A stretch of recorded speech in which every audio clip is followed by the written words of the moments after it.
Bonjour, j'adresse cette vidéo aux parents d'élèves en Belgique francophone, aux élèves eux-mêmes et puis aux profs, car l'heure est grave.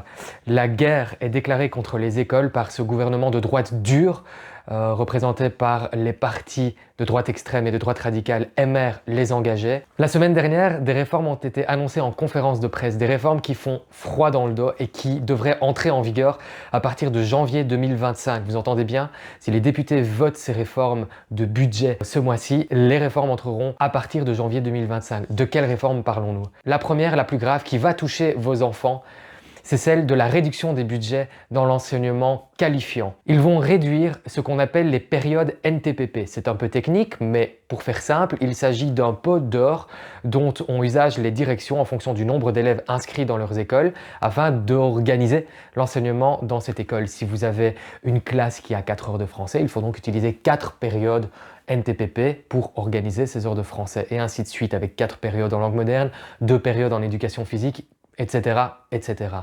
Les écoles ont un pot de ces périodes NTPP à disposition en fonction du nombre d'élèves inscrits dans leur établissement. Ce qui, soit dit par parenthèse, est une première forme de concurrence entre écoles puisque le but est d'inscrire un maximum d'élèves pour avoir un maximum de périodes NTPP dans le pot disponible pour les directions afin de préserver les emplois ou bien alors d'engager des nouveaux profs pour organiser au mieux l'enseignement. Je reviens donc à cette annonce de la diminution de 3% de ces périodes NTPP pour organiser l'enseignement qualifiant. Ce qui veut dire concrètement que si une école a besoin de 1000 périodes NTPP, elle n'en aura plus à disposition que 970 pour toujours le même nombre d'élèves inscrits, ce qui signifie par conséquent qu'il y aura moins de profs disponibles pour exactement la même quantité d'élèves inscrits dans l'école. Et donc que la qualité d'enseignement de vos enfants va être drastiquement réduite puisqu'il faudra bien toucher quelque part à l'organisation de l'école. Comment vont faire les directions pour organiser l'enseignement avec le même nombre d'élèves inscrits mais avec moins d'heures à distribuer pour les profs? Eh bien, c'est très simple, on va probablement réunir des classes. Là où dans l'enseignement qualifiant, on essaie d'avoir les plus petites classes possibles parce qu'il s'agit évidemment d'un public scolaire qui a des troubles de l'apprentissage puisque l'enseignement en Belgique ressemble à un toboggan social tel qu'il est actuellement. Le système scolaire fait que les personnes qui ont le plus de difficultés dans la vie, qui n'ont pas un accompagnement intellectuel à la maison, toutes ces personnes qui subissent des maladies, qui malheureusement accumulent du retard ou ont des troubles de l'apprentissage se retrouvent peut-être parfois contre leur gré dans l'enseignement qualifiant, mais parfois ce sont des élèves qui choisissent de suivre un métier, qui choisissent donc l'enseignement qualifiant et qu'ils vont être impactés puisqu'on va regrouper des classes. Prenons un exemple. Un atelier de menuiserie ne peut pas comporter plus de 11 à 12 élèves pour des questions de sécurité. Si on perd des heures à distribuer pour les profs et que l'on regroupe des classes, forcément, il va y avoir un surplus d'élèves. Alors, nous n'allons pas mettre vos enfants en danger, bien sûr, mais ce qui va se passer, c'est que les 12 élèves vont pouvoir avoir cours en atelier pendant que d'autres devront être assis à une table à faire des travaux théoriques et peut-être réorganiser les écoles de cette manière. Vous comprenez que la qualité d'enseignement de vos enfants va être impacté. Pour ne pas parler que de la qualité de l'enseignement, parlons surtout des emplois. Il a été calculé qu'au moins 500 emplois dans l'enseignement qualifiant vont disparaître si cette réforme budgétaire passe en janvier 2025. 500 emplois, évidemment, puisque on réduit les heures NTPP, on réduit donc le nombre de profs disponibles et donc qui va sauter en premier? Réfléchissez, les profs pas nommés. Mais je mets en garde les profs nommés car eux aussi vont être impactés. Comment? C'est très simple. Actuellement, les écoles utilisent des périodes NTPP pour organiser de la remédiation, pour organiser de l'accompagnement pour les enfants qui ont des troubles de l'apprentissage par exemple, et ainsi de suite. Des heures de coordination sont utilisées dans tout un tas de contextes pour pouvoir aider nos élèves et donc vos enfants à apprendre.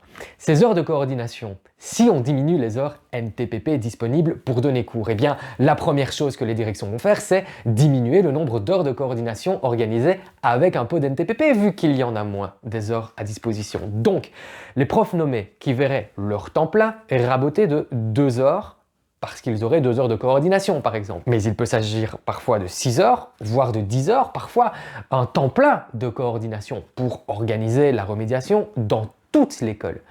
Eh bien, ces profs qui sont nommés vont donc perdre les heures de coordination, mais il faut les remettre au travail. Il s'agit d'un conquis social qui permet la stabilité d'emploi en cas de réduction d'inscription. Pour ne pas perdre l'emploi, le prof est nommé, on le remet quand même au travail, même si on a perdu des heures. Eh bien, tous ces profs vont donc retourner en classe, en quelque sorte. Comme on peut dire, ils vont récupérer des heures de cours, puisqu'on va leur enlever des heures de coordination. Donc, vont apparaître des conséquences en cascade, puisqu'un prof nommé qui va récupérer des heures va les prendre sur un horaire d'un prof pas nommé. Mais s'il n'y a plus de profs pas nommés à disposition, si tous ont été virés, eh bien, on va aller prendre dans les horaires des profs nommés les plus récemment, les plus jeunes.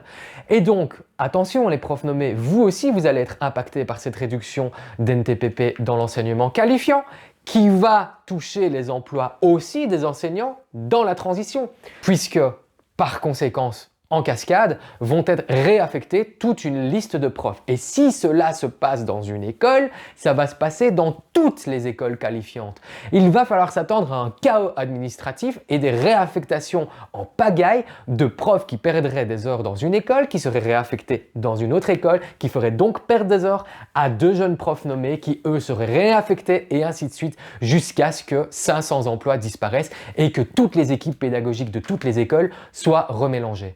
Et les équipes pédagogiques mélangées, ça signifie que pour vos enfants, pour nos élèves, il y aura moins d'enseignement de qualité, puisque une équipe pédagogique bousculée doit se remettre en place et la culture scolaire de l'école va disparaître. Tant qu'on est à parler de la diminution drastique des subventions, l'enseignement officiel, l'école publique organisée par la Fédération Wallonie-Bruxelles, va perdre énormément de subsides aussi, puisque le service public est attaqué par le gouvernement de droite dure que nous avons.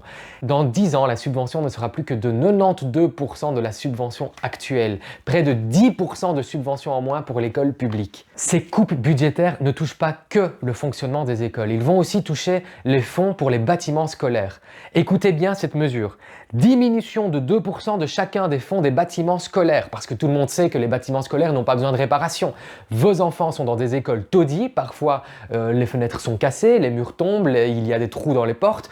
Parfois il s'agit même de mesures de sécurité, des travaux qui doivent être faits depuis une dizaine d'années et qui ne sont toujours pas faits, des escaliers branlants, des plafonds qui risquent de tomber, de l'amiante. Bref, l'état des bâtiments scolaires fait peur à voir quand on est enseignant. Parfois même, on évite de voir qu'il y a certains problèmes dangereux et on évite certains couloirs ou certaines classes. Certaines parties d'écoles sont fermées pour l'instant et les écoles attendent des fonds pour pouvoir investir dans des travaux de rénovation ou de démolition et de reconstruction. Ces travaux, on appelle ça des PIE, des plans d'investissement exceptionnels. Écoutez bien, il va y avoir un report de ces plans d'investissement exceptionnels.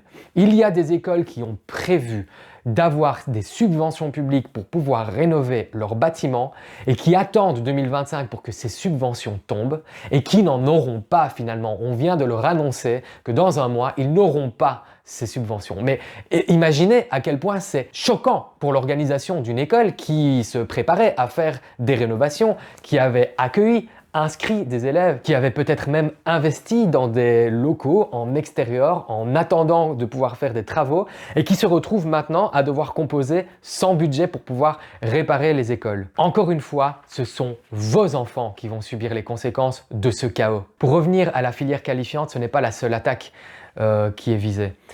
Une autre attaque majeure, c'est le changement idéologique drastique de cette filière. Là où on pouvait laisser l'opportunité à n'importe qui à la fin de ses études dans l'enseignement qualifiant, c'est-à-dire une fois qu'ils ont obtenu un certificat de qualification qui les qualifie dans l'exercice d'un métier, eh bien, ils avaient aussi leur CESS, c'est-à-dire le certificat obtenu à la fin des études secondaires supérieures qui leur donne un droit d'accès aux études supérieures. Eh bien, les réformes proposées par ce gouvernement de droite dure vont faire en sorte que les élèves issus de l'enseignement qualifiant, qui représentent 50% de la jeunesse de ce pays, ne pourront plus avoir accès à l'enseignement supérieur. Ils n'auront plus de CESS, c'est-à-dire qu'un élève qui fait menuiserie, pour ne reprendre que cet exemple, ou hôtellerie, ou aide familiale, ou aide soignant, ou que sais-je encore, éducateur, tous ces élèves n'auront plus accès à l'enseignement supérieur. Ils devront repasser par ce qu'on appelait avant l'enseignement de promotion sociale, qui a été changé en enseignement pour adultes. Imaginez les logiques idéologiques derrière ce changement de nom. Eh bien, ils devront passer par l'enseignement pour adultes pour récupérer un CESS et avoir accès à l'enseignement supérieur. Autrement dit, reprendre 3 années d'études en même temps qu'ils travaillent, ce qui ne se fera jamais. Le gouvernement a décidé de sacrifier l'avenir de vos enfants qui vont aller dans la filière qualifiante en leur interdisant l'accès à toute forme d'études supérieures. Il s'agit d'une attaque, d'une guerre déclarée contre la liberté individuelle de quiconque de pouvoir se former au cours de sa vie. Imaginez à 40 ans que vous ayez une passion soudaine pour l'astronomie et que vous vous dites « Eh bien tiens, maintenant que j'ai un peu plus de temps, les enfants sont grands, je suis bien installé dans mon métier, puis j'ai un peu mis de côté de l'argent, je vais pouvoir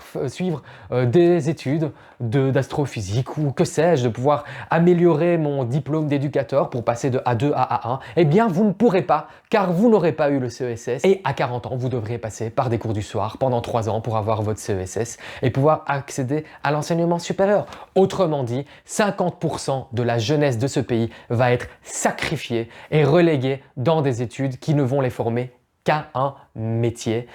Et je ne dis pas ça pour discriminer les métiers. Au contraire, je suis moi-même enseignant dans la filière qualifiante et dans la filière professionnelle. Moi-même, je suis un fervent défenseur de cette filière puisque mon temps plein, depuis mes 7 années de carrière, a toujours été dans l'enseignement qualifiant professionnel. Mais j'enrage de voir toutes les menaces qui sont proférées à l'encontre de l'enseignement qualifiant, car la dernière réforme dont je voulais vous parler va vous glacer le sang, tant elle est terrifiante pour les enfants qui suivent cette filière qualifiante. Les enfants majeurs ne pourront plus avoir accès à l'enseignement secondaire. Ils devront obligatoirement suivre l'enseignement pour adultes en IFA-PME, des instituts de formation en alternance pour les petites et moyennes entreprises. L'IFA-PME est subsidié par la région wallonne et pas par la communauté française comme l'est l'école obligatoire. L'IFA-PME, c'est un institut de formation qui travaille en alternance avec les entreprises et les entrepreneurs. Les entreprises qui sont gavées de subventions publiques qui viennent de la région wallonne, donc qui sont quand même vos impôts, alors que d'un côté on dit qu'il n'y a plus d'argent dans la Fédération Wallonie-Bruxelles et qu'on va sauver le système en envoyant tout le monde à la région, ça reste vos impôts.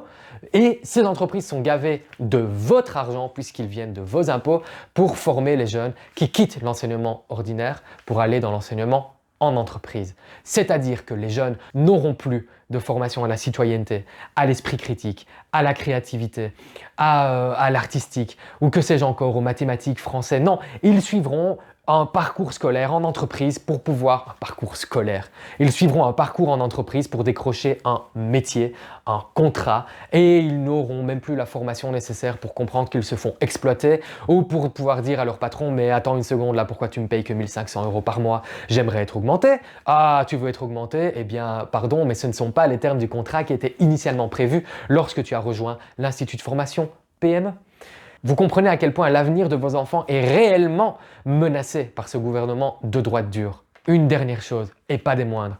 Tout ceci apparaît dans un contexte bien étrange, puisqu'il s'agit d'un contexte de pénurie et de pénurie bien profonde dans l'enseignement. Déjà actuellement, on a du mal à trouver le nombre de profs nécessaires pour avoir un enseignement de qualité pour vos enfants. Vous le savez, vous le voyez chaque jour. Votre enfant revient de l'école en vous disant « J'ai eu 2 heures d'études, il n'y a toujours pas de prof de néerlandais, tel prof était absent pour burn-out » ou que sais-je encore. Vos enfants déjà actuellement n'ont pas le nombre de profs nécessaires pour pouvoir apprendre leur métier ou pour pouvoir apprendre dans l'option même de transition qu'ils ont choisie.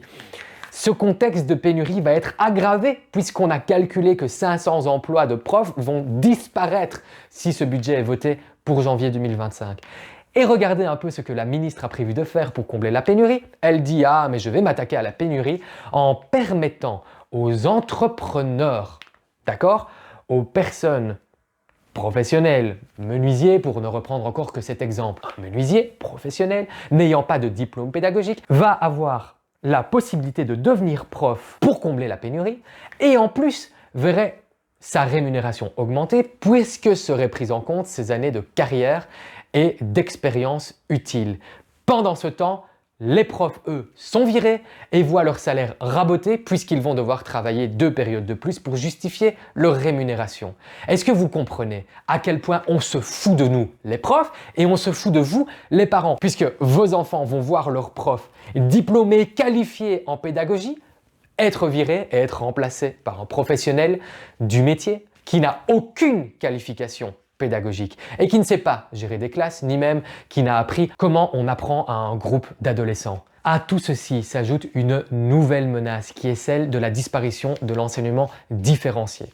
Là où le gouvernement précédent, sous la ministre Caroline Désir, voulait faire disparaître l'enseignement différencié, mais pas les subsides et ni les moyens nécessaires à l'accompagnement des élèves en difficulté d'apprentissage, qui n'ont pas eu leur CEB à l'issue de l'enseignement primaire, ici, la ministre Valérie Glatini a décidé qu'il supprimerait l'enseignement différencié et les moyens alloués à l'accompagnement de ces élèves en difficulté. Il s'agit pour une seule école qui organise l'enseignement différencié d'une centaine d'heures qui vont disparaître et donc de 6 à 8 équivalents temps plein de profs qui disparaîtraient et qui donc s'ajouteraient à cette cascade de réaffectation et d'emplois en moins dans l'enseignement et de qualité en moins pour vos élèves. Si ce gouvernement est capable d'attaquer aussi brutalement l'enseignement, à peine ce gouvernement élu et à peine cette majorité en place au Parlement, imaginez toutes les réformes drastiques qui vont être menées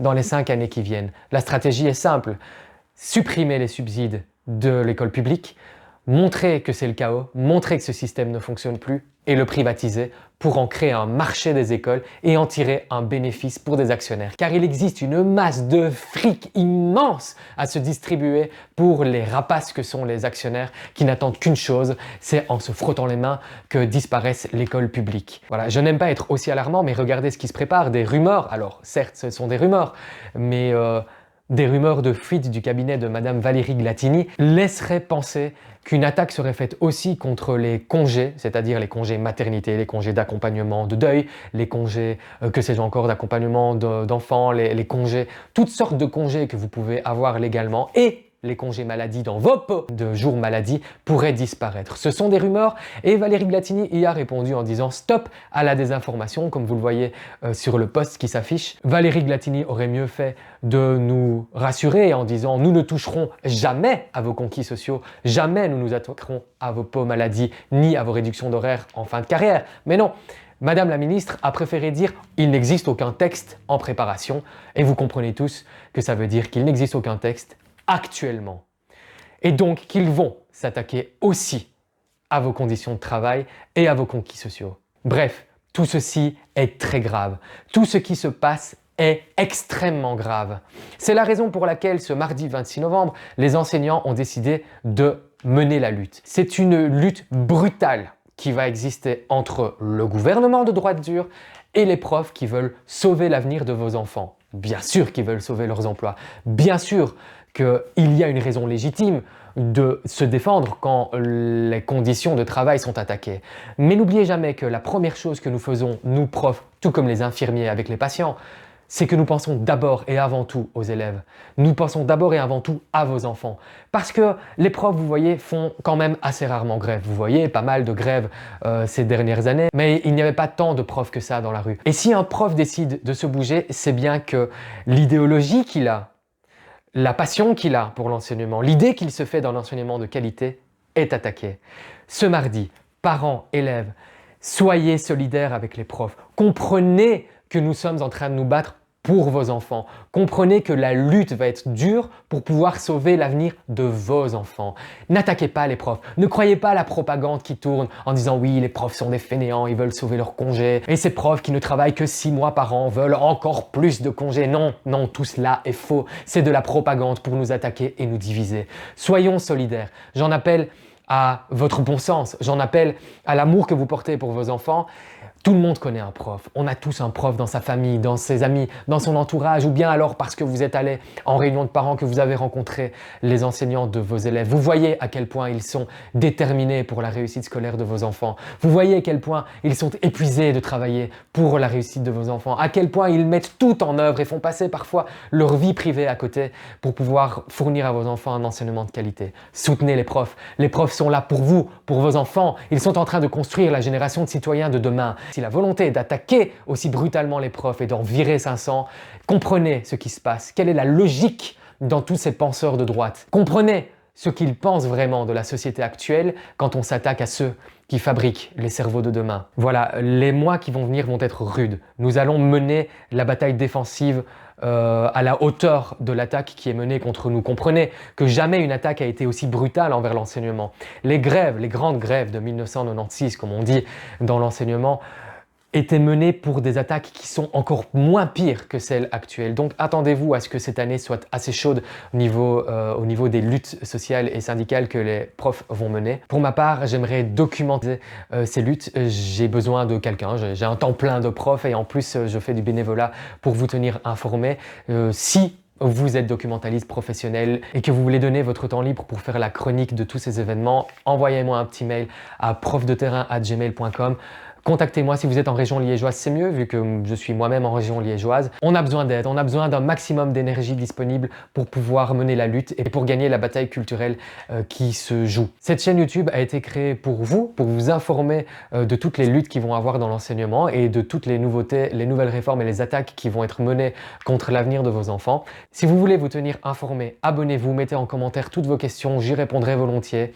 Si vous voulez participer à la lutte, partagez cette vidéo un maximum dans tous vos contacts, parlez, argumentez, faites en sorte que le maximum de gens comprennent ce qui se passe, car il s'agit quand même de l'avenir de vos enfants. Je suis sur tous les réseaux sociaux, ils sont en description de cette vidéo. Vous pouvez me suivre sur tous les réseaux sociaux et les partager. Voilà, d'ici à la prochaine vidéo, soyons solidaires et bonne lutte à tous.